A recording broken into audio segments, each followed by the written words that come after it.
이 탈무드에 보면 그 유대인들의 그 장례 문화에는 그 복상 기간을 3등분으로 크게 나눈다고 합니다.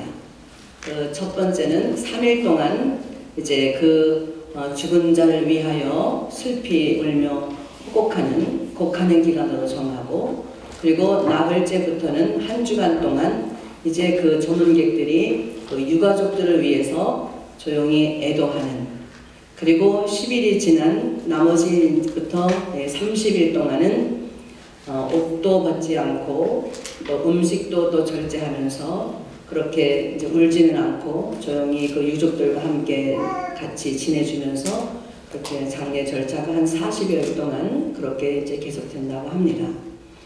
오늘 본문에 등장하는 나사로의 죽음의 그 장례 절차가 이제 그 따라서 사흘 동안 그 가족들이 모여서 크게 울고, 그리고 나흘째가 되는 날 이제 예수님께서 그곳에 방문하셨는데, 이 사흘 동안은 가장 크게 울다가 이제 나흘째가 되면 다 체념을 하는 그런 상태가 된다고 합니다. 이유는 이 시신 주의를, 이 시신을 떠난 영혼이 사흘 동안은 그래도 배회한다는 거예요. 그 주위를 맴돌면서 다시 들어가고 싶은 마음에 그렇게 있다가, 그리고 이제 나흘째가 되면 어느 정도 시신이 이제 썩어지기 시작하고 냄새가 나기 때문에 이제는 그 영혼도 그곳에 들어가기를 완전히 포기하고 그곳에 다시 들어가 집을 짓고 살기를 미련을 버리고 아주 떠나간다는 것입니다. 그러니까 누군가가 죽고 나서 나흘째가 되는 날 가장 유대인들은 아주 비통한 절망 가운데 있는 그런 이제 상태에 있는 것입니다. 근데 예수님께서 앞장에 읽지는 않았지만은 그 앞에 보면 11장 1절에 보면 어떤 병든 자가 있으니 이는 마리아와 그 형제 마르다의 촌 베다니에 사는 나사로라, 이렇게 시작하는데 이 마르다와 이 마리아와 나사로와 이 예수님과의 관계는 굉장히 돈독한 그런 사이였습니다.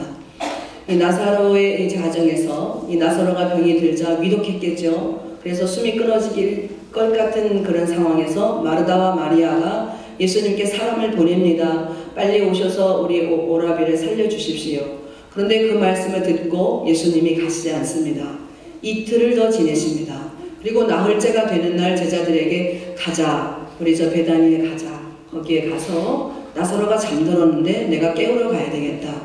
그랬더니 이 제자들은 두려워합니다. 예루살렘 쪽에는 돌을 던져서 예수님을 죽이려 했던 무리도 있고, 언제나 그 종교 지도자들이나 백성들이 예수님과 그 적대 관계를 가지고 항상 예수님을 괴롭혔기 때문에 제자들은 가기를 싫어했어요. 그러니까 우리가 갈 건 뭐 있습니까? 잠이 들었다면 이제 곧 낫게 될 것입니다. 그리고 가지 않으려고 합니다. 그러니까 예수님이 그가 죽었다. 그러나 내가 깨우러 간다. 내가 그곳에 있지 않았음을 인하여 너희를 위하여 기뻐한다. 이렇게 말씀하셨어요. 이상한 말씀이죠? 그리고 나흘째 되는 날 이제 걸어서 한 5리쯤 정도 된다고 하니까 이제 몇 시간을 걸어서 가셨겠지요. 그래서 그 가정에 도착하니까 마르다가 섭섭해합니다. 예수님께 나와서 이렇게 고백합니다. 주께서 여기 계셨다면 내 오라비가 죽지 않았을 뻔했습니다. 죽지 않았을 것입니다. 무슨 말이죠? 그저께 우리가 사람 보냈잖아요. 오빠가 아직 숨이 붙어 있을 때 예수님 그 나인성의 과부 아들도 살리시고 야녀의 딸도 살리시고 눈먼 자도 눈을 뜨게 하시고 그런 기적을 베푸실 수 있는 그런 분이신데, 우리가 그렇게 예수님께 잘해드렸는데, 전도여행 다닐 때 그렇게 음식도 잘해드리고 그렇게 대접 많이 해드렸는데 우리와 친분을 생각하신다면 어찌 그렇게 냉정하실 수가 있습니까? 왜 일찍 오지 않으셨습니까? 거의 원망하는 쪽으로 말씀하고 있는 것입니다. 야속합니다. 그렇게 말하니까 예수님께서 그렇게 말씀하십니다. 나는 부활이요 생명이니 누구든지 나를 믿는 자는 죽어도 살겠고 무릇 살아서 나를 믿는 자는 영원히 죽지 아니하리니 이것을 내가 믿느냐. 그렇게 말하니까 마르다가 네, 마지막 날 부활 때는 다시 살아날 줄 알고 있어요. 이렇게 대답해요. 이것은 유대인들의 그 부활 신앙은 어떠냐 하면, 마지막 날 메시아가 오실 때 그 예루살렘 성 동편 항구문으로 예수님이 들어오시고, 그리고 선한 일을 하고 그 하나님의 선민이었던 자들은 다시 일어나서 부활하게 된다. 이 정도의 신앙의 그런 교리관을 갖고 있었어요. 그러니까 이 마르다는 부활을 믿은 것이 아니라 부활에 대한 교리를 알고 있었던 것입니다. 내가 아나이다. 내가 그것은 마지막 날 부활 때에는 그가 다시 살 줄을 내가 아나이다. 그러니까 예수님이 강조하시면서 나를 믿는 자는 죽어도 산다. 육체의 부활을 말씀하시는 것입니다. 죽어도 예수님 오시면 다시 살아나고, 또 두 번째로 무릇 살아서 나를 믿는 자는 영원히 죽지 않는다. 여러분, 우리가 살아서 예수님 믿는다고 죽지 않습니까? 죽습니다. 그러나 그것을 죽음으로 보지 않고 호흡이 끊어져서 육신의 장막이 이제 숨을 멈추게 되면 그것은 잔다, 이렇게 표현하는 것입니다. 그래서 예수님이 마지막 날 우리가 믿었을 때에 예수님의 그 영원한 생명, 부활되신 생명 근원이신 그 씨앗이 내 믿음으로 내 안에 있으면 우리가 흙 속에 묻혀 있을 때에 그 씨앗이 여전히 존재하므로 주님이 마지막 날 이 땅에 오실 때 그 씨앗이 눈을 떠서 주의 음성을 들을 수가 있다는 것입니다. 죽어 있는 것 같지만 예수를 믿은 사람은 예수님의 그 생명되는 씨앗이 우리 속에 있기 때문에 완전히 우리가 죽은 것은 아니라는 것입니다. 그래서 적당한 시간에, 정한 시간에 우리가 죽게 된 후라도 예수님이 이 땅에 천사장의 후령과 하나님의 나팔 소리와 함께 인자가 구름 타고 올라가셨던 그대로 다시 이 땅에 오실 때에 우리의 이름을 부르신다는 거예요. 할렐루야. 누구야 일어나라 그러면 예 하고 일어난다는 것입니다. 죽었는데 어떻게 들을 수 있어요? 예수의 생명, 나는 부활이요 생명이다. 생명이기 때문에 죽을 수가 없습니다. 돌아가실 수. 잠시 잠깐 돌아가셨다가 부활하실 수밖에 없는 그런 생명의 근원이신 그 예수의 생명이 우리 속에 저와 여러분에게 이미 있기 때문에 우리는 영원한 생명이 이미 있는 사람들입니다. 이 땅에서 수고를 그치고 하나님 나라에 가는 그날까지 잠시 땅속에 있겠지만은 주님이 오실 때에 우리 이름 부를 때에 그 씨앗이 싹을 틔어서 그 소리를 음성을 듣게 되고 그렇게 주님 앞에 부름을 받고 갈 수 있다. 이런 부활의 신앙을 우리 하나님이 우리에게 주신 줄을 믿습니다.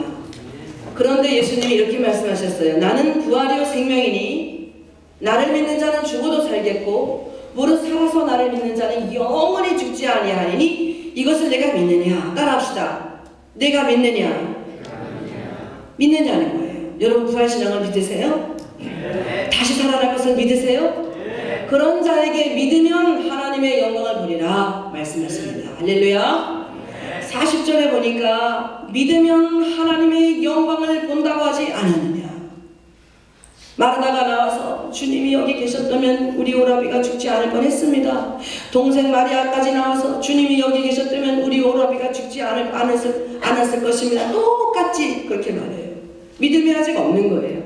주님은 살아있을 때 죽기 직전에만 고치실 줄 아는 그런 것입니다. 아마 죽은 지 사흘 정도 됐다 그래도 모르겠는데 나흘째는 완전히 이제 희망이 다 떨어진 그런 상태인데 예수님이 오시니까 믿지 못하는 것입니다. 예수님이 그 무덤 앞에 가십니다.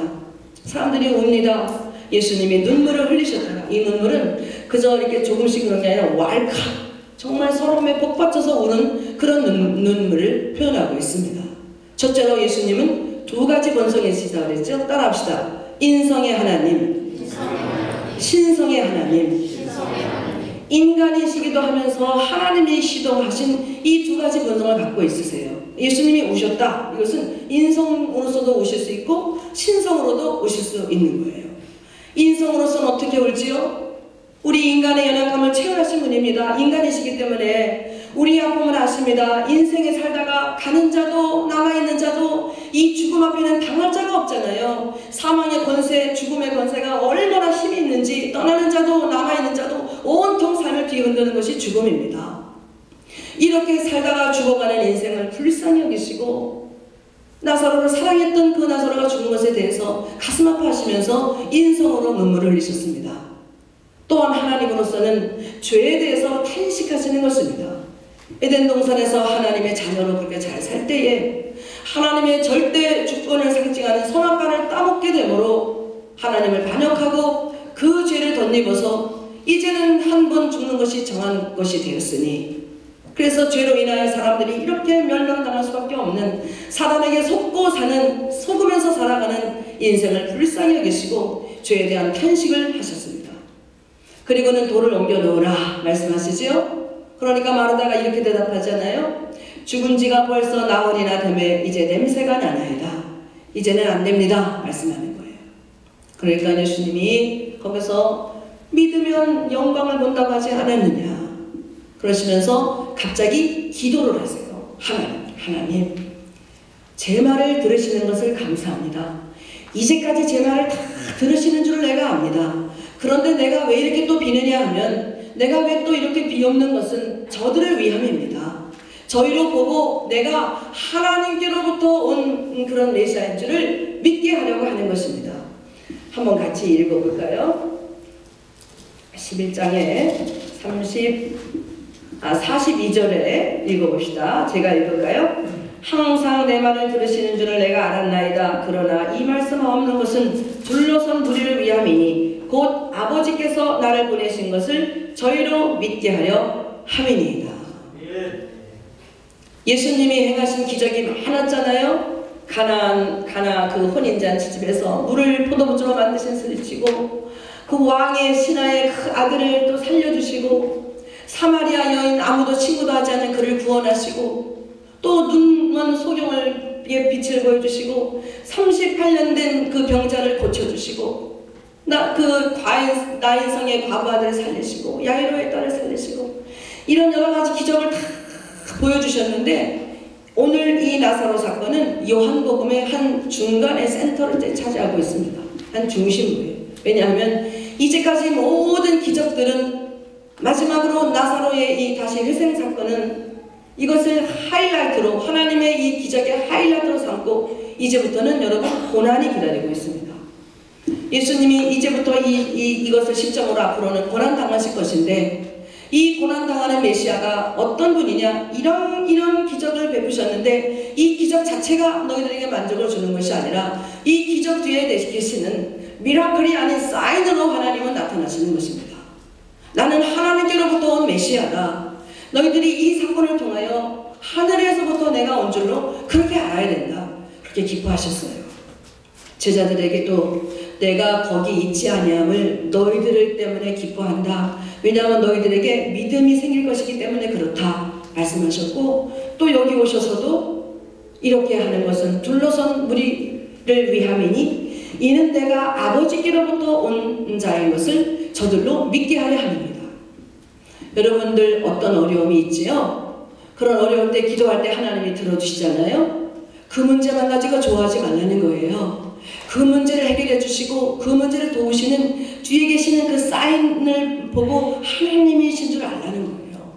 예수님이 여러분을 도와주시고 예수님이 여러분의 구원자가 되시는 그것을 알라는 거예요. 여러분 기도 제목이 있나요? 그것을 가지고 기도하면서 하나님이 여러분의 기도를 들어주시기를 원하세요. 그런데 하나님은 그 기도 그 문제만 해결받는 그것을 지나서 그 문제를 쥐고 계시고 그 문제를 도와주시고 그 문제를 통하여 기쁨을 주시는 나를 좀 알아봐 달라 이거예요. 마치 부모가 아기에게 장난감을 많이 사주는데 이거 아빠가 사준 거다. 장난감보다는 아빠한테 더 고마움을 갖기를 원하는 그런 마음을 기대하시는 줄로 믿습니다. 우리 주님께서 그렇게 눈물을 흘리시고 그렇게 돌을 치우라 하시고 기도하시고 그리고는 나사로야 나오라 큰 소리로 말씀하시니 주님의 생기가 그에게로 들어간 것입니다. 여러분 창세기 때 창조하실 때 인간 창조하실 때 하나님이 우리가 우리의 모양을 따라 사람을 만들자 그러시고 흙으로 사람을 빚어서 그 생기를 불어넣으시니 저가 살아있는 영이 생명이 되었다 그랬습니다. 흙을 가지고도 하나님 생기를 불어넣으시니 사람이 되었는데 죽은 나사로에게 예수님이 말씀하시는 그 말씀 자체가 생명의 능력이 되어 살아있는 영이 되어 생기가 되어 그 사람을 일으키시고 살리시는 줄을 믿습니다. 무에서 유도 창조하시는 하나님이신데 저와 여러분에게 어떤 어려운 문제가 있어서 그 문제를 하나님이 해결해 주시지 못하겠습니까? 풀어 다니게 하라. 그가 나오니까 예수님이 하신 말씀이 이것입니다. 오늘 제가 여러분에게 드리고 싶은 말씀은 바로 풀어 다니게 하라. 이것에 초점을 맞추고 싶습니다. 한번 따라 하십시다. 풀어 다니게 하라. 왜 살려놓으셨어요? 다니게 하려고 활 풍성하게 하려고 여러분의 문제를 왜 해결해 주십니까? 그 문제를 통하여 하나님은 살아계시다, 나는 그 축복을 받고 이렇게 살아간다는 것을 보이기를 원하시는 것입니다. 여러분, 부활에는 세 가지 부활이 있습니다. 따라합시다. 영적인 부활, 실존론적인 부활, 육체의 부활. 우리는 죄에서 완전히 묶여서 진리를 알지 못하는 사람입니다. 요한복음 8장 32절에 예수님이 그 유대인들에게 너희가 내 안에 거하면 너희가 참 내 제자가 될 것이다, 이렇게 말하셨어요. 너희가 진리를 알지니 진리가 너희를 자유케 하리라, 그렇게 말씀하셨습니다. 그러니까 예수님은 이 유대인들과 제자들 앞에서 뭐라고 말씀하셨냐면은 너희가 내 말에 거하면 너희가 참 내 제자가 되고 진리를 알지니 진리가 너희를 자유케 하리라.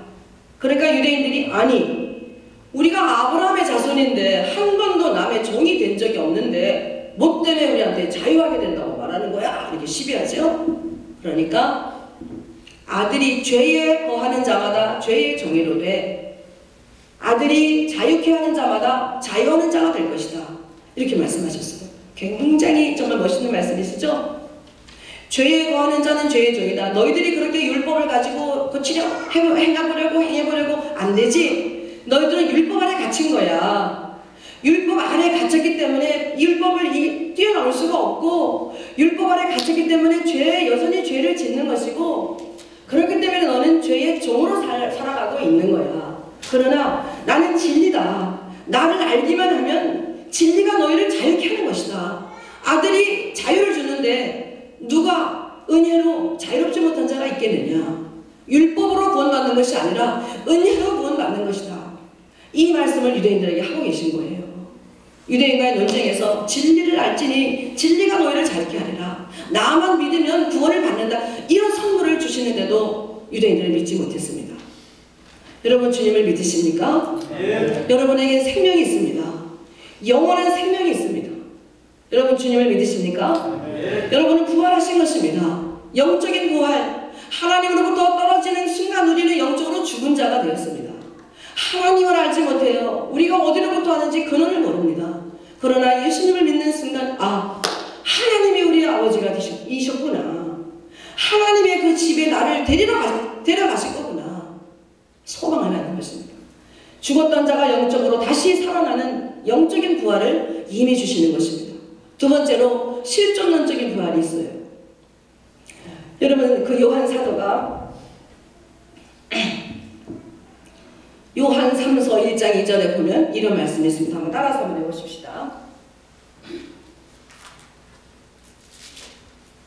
사랑하는 자여, 내 영혼이 잘됨 같이 내가 범사에 잘되고 강건하기를 내가 간구하노라. 여기서 사랑하는 자는요, 하나님이 사랑하신다는 자예요. 우리예요, 우리에게 뭐라고 축복하시냐면 내 영혼이 잘되고 범사가 잘되고 육체가 강건하기를 원하신다는 거예요. 할렐루야. 여러분, 삼중 축복이라는 것은요, 어느 일정 교회에서만 나오는 게 아니에요. 어느 일정 목사님만 부르시는 말씀이 아닙니다. 여러분, 다 우리는 삼중 축복을 갖고 사는 사람들이에요. 영혼이 잘 되잖아요. 범사가 잘 되잖아요. 육체가 강건하잖아요. 이거를 주님이 원하신다는 거예요. 왜 여러분 범사가 잘 돼야 할까요? 그 범사를 통해서 나다, 나 여기 있다 말씀하시는 거예요. 풀어 다니게 하라. 살려놓으신 우리 하나님 예수님께서 나사로가 마음껏 활보하고 다니기를 원하시는 거예요. 여러분에게, 우리에게 문제가 있지요. 이런 문제들 가운데 주님 앞에 그냥 풀려서 나가기만 하면 되는 것입니다. 여러분, 사실은 우리가 무엇인가 묶여있는 것 같잖아요. 따지고 보면요, 우리가 그것들을 묶고 있는 거라고 볼 수 있어요. 내가 나의 눈을 묶고, 나의 귀를 묶고, 내 마음을 묶고, 내 이웃을 묶고, 나의 신앙을 묶고, 내 가치관이나 어떤 것을든지 묶기를 좋아합니다. 여러분, 사단에게 속지 마시기 바랍니다. 이미 주님은 우리를 다 풀어놓으셨어요. 죄에서 자유하게 하시고 영혼이 잘 됐잖아요. 이제 영혼은 우리는 복 받은 사람들입니다. 그런데 이 세상에서도 공부하는 거, 또 여러 가지 사업하는 거, 뭐 모든 살아가는 모든 에브리띵, 모든 것을 다 잘 되게 하시는 우리 하나님이십니다. 왜? 가서 전하라는 것이에요. 풀어 다니게 하라. 이 사건이 있은 이후에 이들 가정의 이 삼남매가 어떻게 변했는 줄 아십니까, 여러분? 12장에 보면 6월절 엿새 전에 예수께서 베다니에 이르시니 이곳은 예수께서 죽은 자 가운데서 살리신 나사로가 있는 곳이다. 거기를 갔더니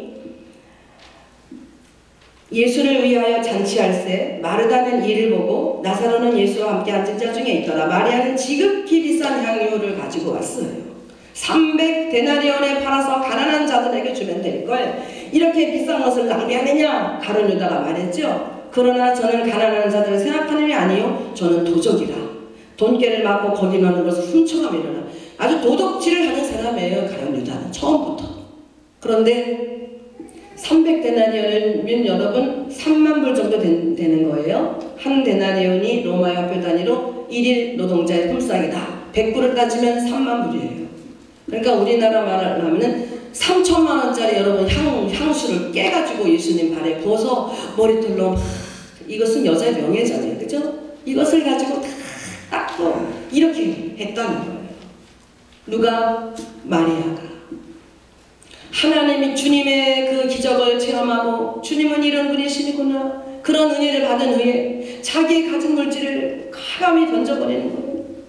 예수님이 뭐라고 하셨죠? 가만두어라. 이 여자는 나의 장사됨을 미리 준비하는 것이다. 너희가 만날 때마다 이 여자의 행한 일도 기념하라 그러셨어요. 이 여자의 행한 일도 같이 기념하라 그랬습니다. 가난한 자는 너희와 항상 함께 있거니와 나는 그렇지 않으리라. 예수님께서 이 마리아가 이렇게 변했고요. 그리고 나사로 11절에 보면 나사로 까닭에 많은 유대인이 가서 예수를 믿음이라. 대제사장들이 나사로까지 죽이려고 모의했다. 그 일이 있고 나서 제사장들이 나사로까지 죽이려고 그래요. 예수님만이 아니라. 왜냐하면 나사로 때문에 많은 사람이 믿게 되었기 때문에. 할렐루야. 그냥 여러분이 예수 믿었잖아요. 막 다니세요. 하나님께 나와서 아버지 우리의 가족들, 친지들, 사회를 위해서 기도합니다. 그들의 영혼을 위해서 기도합니다. 하나님의 나라를 위해서 기도합니다. 하나님께 나와 기도하기를 원합니다.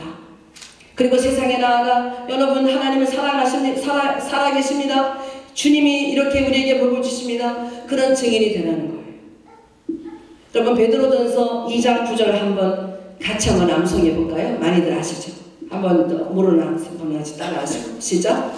오직 너희는 택한 족속이요 왕같은 제사장들이요 거룩한 나라요 그의 소유된 백성이니 이는 너희를 어두운 데서 불러내어 그의 기이한 빛에 들어가게 하신 자의 아름다운 덕을 선전하게 하려 함이니라.